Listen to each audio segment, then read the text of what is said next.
អូខេដោយសារតែទូរស័ព្ទ iPhone មួយគ្រឿងគឺបណ្ដាលឲ្យសមាជិកគ្រួសារចំនួន3នាក់នៅក្នុងប្រទេសឥណ្ឌានៅក្នុងនោះមានម្ដាយឪពុកជាមួយនឹងកូនបានបាត់បង់ជីវិតដែលករណីមួយនេះគឺរន្ធត់ខ្លាំងមែនទែនហ្មងហើយក៏ជាករណីដែលមិនគួរនឹងកើតមានឡើងសោះហ្មងហើយសម្រាប់ករណីនេះគឺបានកើតមានឡើងនៅក្នុងប្រទេសឥណ្ឌាតើតែកើតមានឡើងថ្មីនេះដែរទេអញ្ចឹងមកនៅក្នុងវីដេអូមួយនេះយើងទៅនិយាយតាក់ទងជាមួយនឹងករណីមួយនឹងទាំងអស់គ្នាថាមូលហេតុដែលនាំឲ្យគ្រួសារចំនួន3នាក់សមាជិកហ្នឹងបានបាត់បង់ជីវិតគឺដោយសារគេហើយថាតើហេតុបានជាឈានទៅដល់ដំណាក់កាលបែបហ្នឹងអញ្ចឹងតោះឥឡូវនេះចូលទៅកាន់វីដេអូរបស់យើងទាំងអស់គ្នាអញ្ចឹងបាទសម្រាប់ការនៃមួយផងដែរគឺតបតែកើតមានឡើងថ្មីនេះដែរទេគឺនៅថ្ងៃទី21ខែសីហាឆ្នាំ2026របស់យើងហ្នឹងនៅឯរដ្ឋ Maharashtra របស់ប្រទេសឥណ្ឌាផ្ទាល់តែម្ដងហើយសម្រាប់ជនរងគ្រោះគឺមានចំនួន3នាក់នៅក្នុងហ្នឹងគឺមានឪពុកម្ដាយហើយជាមួយនឹងកូនប្រុសអាយុដូចជា18ទៅ19ឆ្នាំឥឡូវនេះយើងមកដឹងពីឈ្មោះរបស់គ្រួសារជនរងគ្រោះទាំងអស់នៅក្នុងហ្នឹងគឺមានកូនប្រុសដែលមានឈ្មោះពេញថា Kunal Chatgut ដែលតាមប្រភពព័ត៌មានមួយចំនួនគឺនិយាយថាគាត់មានអាយុ18ឆ្នាំខ្លះទៀតថាគាត់មានអាយុ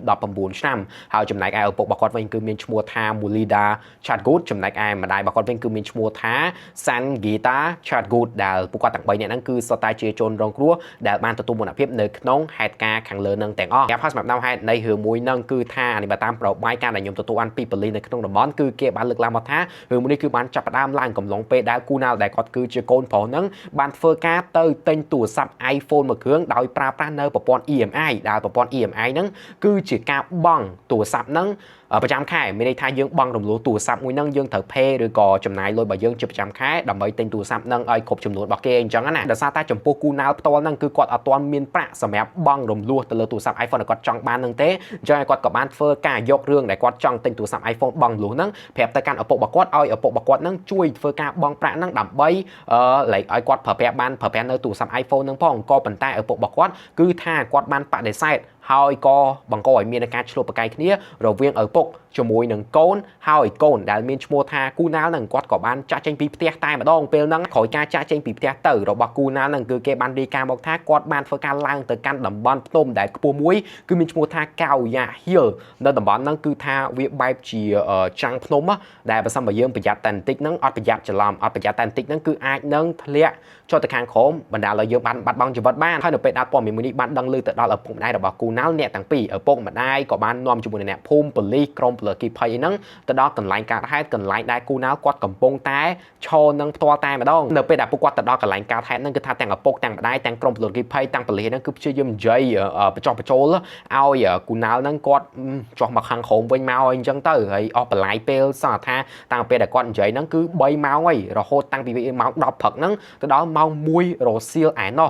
និយាយទៅគឺស្ថានភាពពេលហ្នឹងគឺថាតាមតឹងខ្លាំងមែនតើគឺអត់ទាន់អាចដោះស្រាយបានទេ3ម៉ោងហើយទៅដល់ម៉ោង1រសៀលគឺស្ថានភាពនៅតែតាមតឹងដដែលតាមតែមកដោយសារតែចំណាយពេលយូរខ្លាំងពេកអញ្ចឹងហើយតាមព័ត៌មានគឺបានលើកឡើងមកថាឪពុករបស់គូណាល់ក៏បានព្យាយាមទៅចិត្តកូនប្រុសរបស់គាត់ហ្នឹងនៅក្នុងគោលបំណងដើម្បីទាញយកកូនប្រុសរបស់គាត់ហ្នឹងទៅកន្លែងសុវត្ថិភាពព្រោះតែកន្លែងដែលកូនប្រុសរបស់គាត់ឈរហ្នឹងគឺជាភ្នំដែលបើសិនគាត់ប្រហែលគឺអាចនឹងធ្លាក់ចុះខាងក្រោមក៏ប៉ុន្តែជាអកុសលខ្លាំងមែនតើបាននៅពេលដែលឪពុករបស់គាត់ព្យាយាមទៅហ្នឹងគូណាល់គាត់បានធ្លាក់ចុះទៅខាងក្រោមភ្នំបានហើយឪពុករបស់គាត់គ្រាន់តែឃើញភ្លាមគឺថាគាត់ក៏បាននេះទៅជាមួយកូនតែម្ដងចំណែកឯម្ដាយរបស់គូណាល់វិញនៅពេលដែលឃើញឪពុកជាមួយនឹងកូនចុះទៅបែបហ្នឹងគឺថាគាត់ក៏បានធ្លាក់ព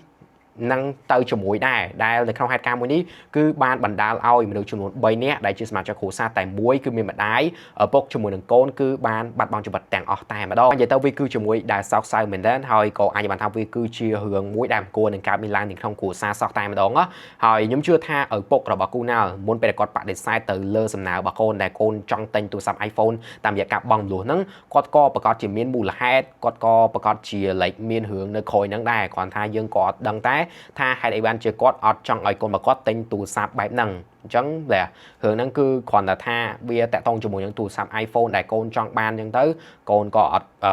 ទិញអត់បានក៏គាត់បែបថាគិតខ្លីគិតអីអញ្ចឹងទៅអញ្ចឹងរឿងហ្នឹងមានតែប៉ុណ្្នឹងទេហើយដូចជាតាមរបាយការណ៍ថ្មីគឺអត់មានការ report មកបន្ថែមទៀតទេអញ្ចឹងបើមានអីថ្មីតាក់ទងជាមួយនឹងករណីរឿងខាងលើហ្នឹងហើយក៏មានរបាយការណ៍ខ្លះគេនិយាយថាវាមិនមែនមកពីរឿងទូរស័ព្ទទេវាអាចនឹងមកពីរឿងផ្សេងអីអញ្ចឹងទៅគ្រាន់ថាអត់មានការអាប់ដេតឬក៏អត់មានការតម្លាក់មកអីដែលថ្មីបន្ថែមទៀតអញ្ចឹងបើមានអីថ្មីខ្ញុំនឹងព្យាយាមអាប់ដេតឲ្យมันបន្ថែមទៀតកុំភ្លេចជួយចុច subscribe ខ្ញុំហើយចុច like ចុច share ខ្ញុំអ្នកមួយផងបើមើលនៅលើ YouTube អញ្ចឹងជួបគ្នាជាមួយខ្ញុំនៅវីដេអូក្រោយបន្ថែមទៀត